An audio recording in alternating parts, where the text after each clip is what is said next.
Et yo l'équipe, ravi de vous retrouver aujourd'hui pour cette nouvelle vidéo. Au programme du jour, je vais vous montrer une espèce que je n'ai pas remontrée depuis un moment. D'ailleurs, vous allez voir que quelques petites choses dans leur aire de chasse a changé, dans leur lieu de vie, qui est donc cette boîte en acrylique finalement. Ici donc nous sommes chez mes Polyrachis armata. Vous allez voir que franchement ça a bien grossi et moi-même je n'étais pas prêt à ça. Alors là on voit un tube qui est posé sur le sol avec pas mal de cocons ouverts partout autour. On voit que dans ce tube, on a facilement 15-20 cocons qui sont accumulés. D'ailleurs, j'essaie de les titiller un minimum pour que vous puissiez voir un peu comment elles réagissent. Ça réagit fort en général, du moins chez elles.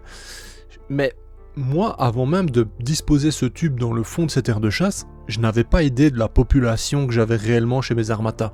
Je sais que j'ai mon tube qui est tissé sur le haut, que je vous montrerai dans un instant, mais je ne savais pas qu'elles étaient autant en fait. Donc, au final, la population de cette petite colonie maintenant est d'environ 70-80 ouvrières, et on se rend pas compte en fait, c'est assez dingue. Bien sûr, là ce que vous voyez dans le fond, il n'y a pas les 80 ouvrières à cet endroit-là, mais regardez, ça c'est un des tubes qu'elles ont. Là pareil, on se dit pas qu'elles sont autant, mais elles s'accumulent à un nombre hallucinant à l'intérieur. Je ne comprends pas comment elles arrivent à faire ça. Donc voilà, je suis plutôt content, plutôt rassuré, plutôt satisfait de cette avancée. D'ailleurs, est-ce qu'il y a eu scission? Je ne pense pas. Les ouvrières du bas vont vers celles du haut, parce que je rappelle qu'il y a 3 reines dans cette colonie. Donc voilà, j'ai pas idée de ce qui se passe vraiment. J'ai retrouvé une reine, je pense, si je dis pas de bêtises. Faut que je recherche un peu dans ma mémoire là, mais je pense que j'ai bien trouvé une reine qui était isolée en bas, et d'ailleurs je l'ai séparée du coup, je l'ai fait fonder seule elle, mais cependant il y a toujours 2 reines, je n'ai pas trouvé de cadavre etc, donc voilà, initialement c'était 3 reines, maintenant c'est 2, est-ce que vraiment il y en a une qui est en bas, une en haut et qu'elles pondent, enfin voilà, que c'est une même colonie mais que du coup qu'elles se croisent pas et que ça se passe comme ça, je ne sais pas.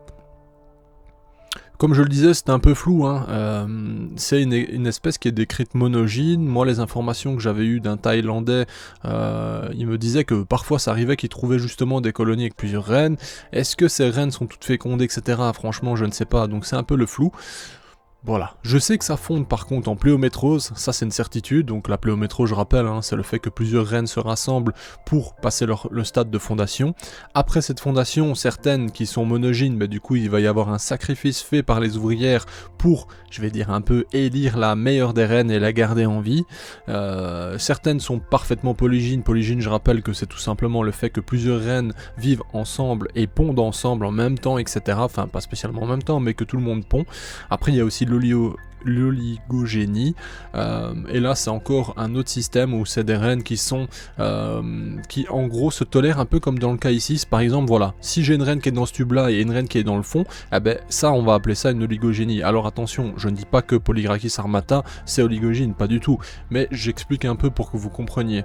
Voilà, je rappelle que voilà, je suis un pur amateur, je ne suis pas scientifique, je ne suis pas professionnel, donc il est possible que je dise des bêtises de temps à autre. Quand c'est le cas, n'hésitez pas à me reprendre dans les commentaires, je suis à même d'entendre ce que vous avez à dire.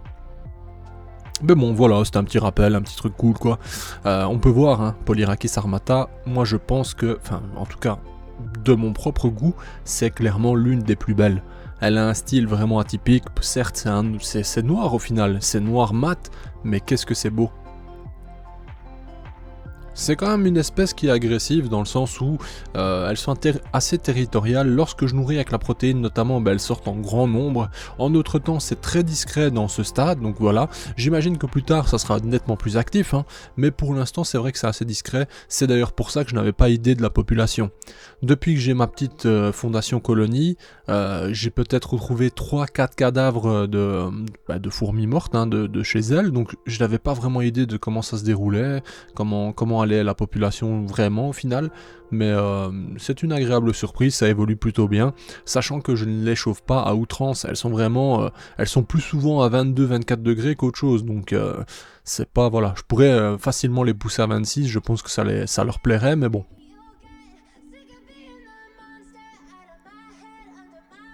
Polyrachis armata, c'est quand même une espèce où il y avait pas mal de, je vais dire, allez, des avis biaisés, pas mal d'informations qui n'étaient pas spécialement bonnes. Personnellement, j'en ai fait fonder quelques-unes, et je peux vous dire que c'est extrêmement simple.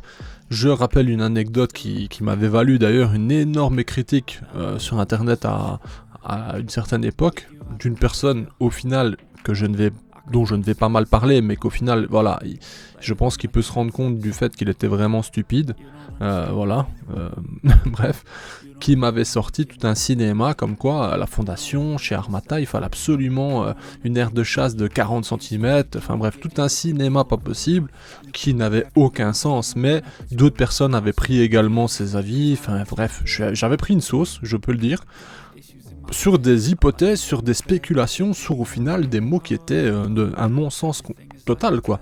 C'est aussi ça, parfois sur internet, qui est dommage, c'est que les gens prennent pour acquis la moindre bêtise dite par quelqu'un et ensuite se lient ensemble pour vous enfoncer alors qu'au final ils ont tort. Mais bon, bref.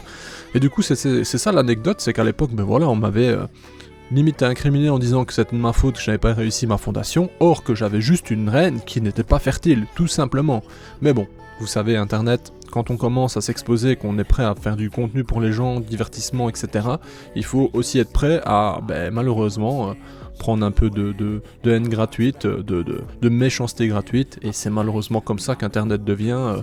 pas de manière générale, bien sûr, il faut pas tout généraliser, mais c'est vrai qu'on a facile sur internet d'être méchant pour rien, et ça, c'est vraiment une chose que je n'encourage pas, et voilà, comme je dis, moi personnellement, si on n'a rien de bon à dire, on s'abstient, on n'écrit rien, c'est tout. Mais c'était une petite anecdote que je devais remonter, parce que c'est vrai que au final, depuis, j'ai fait du chemin, certes, et en plus de ça, les Polyrakis Armata, sincèrement, quand vous avez une reine en bonne santé, c'est vraiment très facile.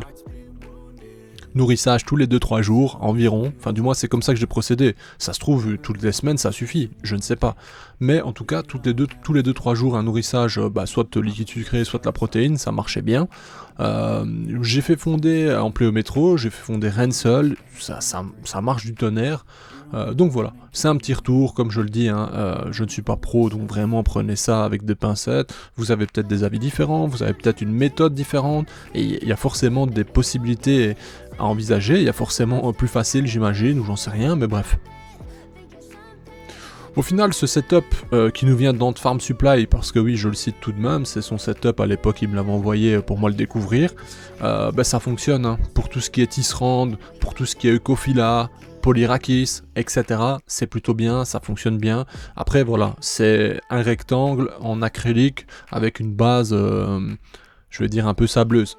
Voilà, il n'y a rien de chinois, mais c'est bien réalisé. Franchement, je vais pas me plaindre. Pour l'instant, l'acrylique ne se déforme pas.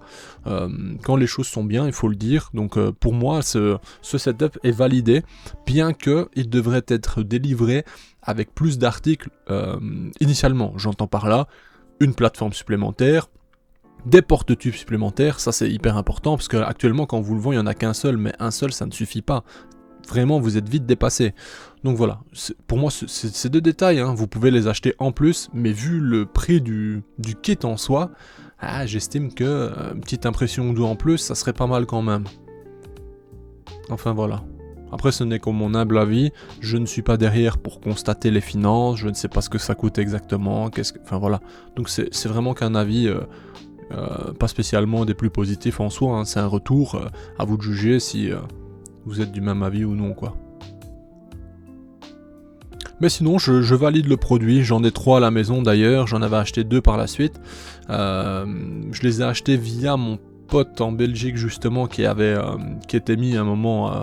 on va dire en fournisseur ici, et donc je les ai pas payés au prix plein, j'avais payé de mémoire 150 ou quelque chose comme ça, je sais plus exactement, donc j'avais pas payé le prix plein pour lesquels il les vend, parce que de mémoire c'est quand même vachement plus cher, donc voilà, je m'en étais bien sorti vis-à-vis de ça, mais sinon c'est vrai que c'est quand même onéreux.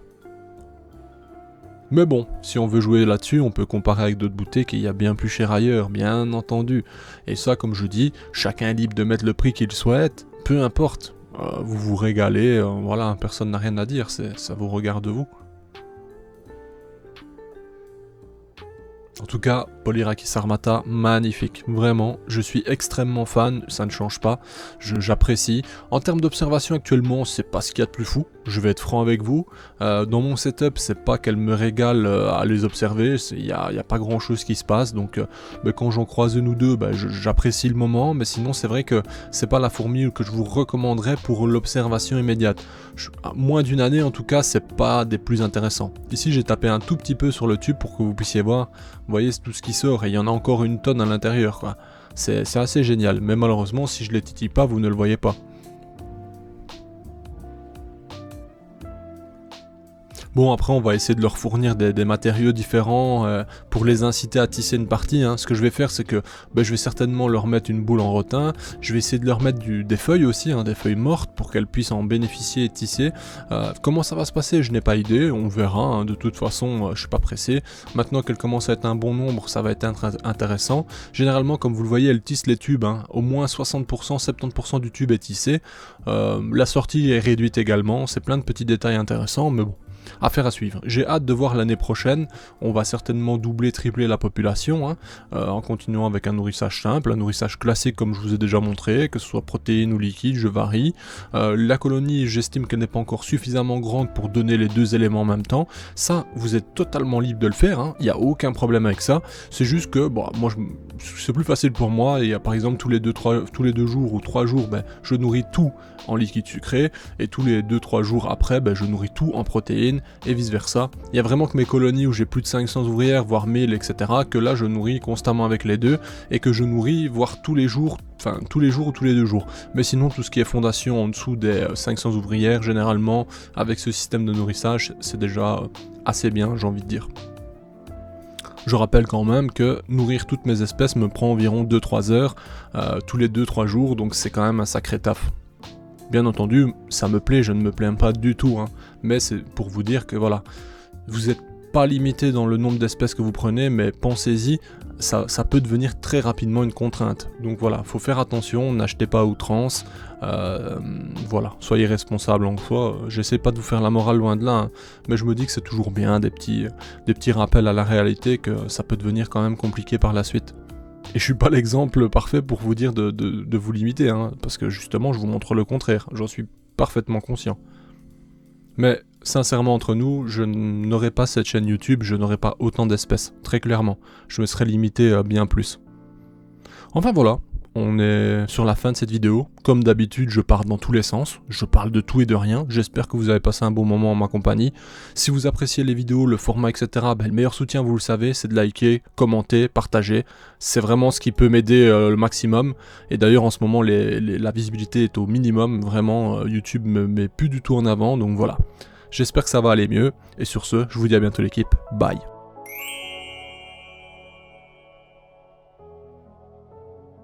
Hey, si toi aussi tu as apprécié la vidéo, n'oublie pas de t'abonner, de laisser un like, voire un commentaire, ou même de nous suivre sur les réseaux. Merci et à bientôt l'équipe.